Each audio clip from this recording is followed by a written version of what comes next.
Ushbu loyiha Agrobank hamkorligida Samarqand viloyati Bulung'ur tumani O'roqli mahallasida 976-985 sonli konturda amalga oshirilmoqda. Bu yerda piyoz ekilgan, maydoni jami 10 gektar.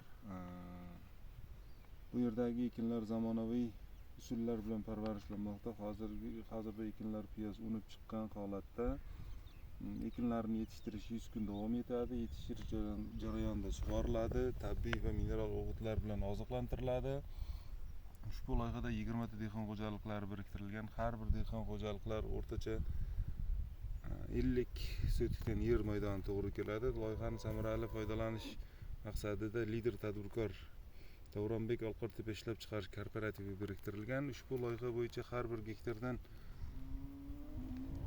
120 tonna, jami 1200 tonna hosil olish rejalashtirilgan.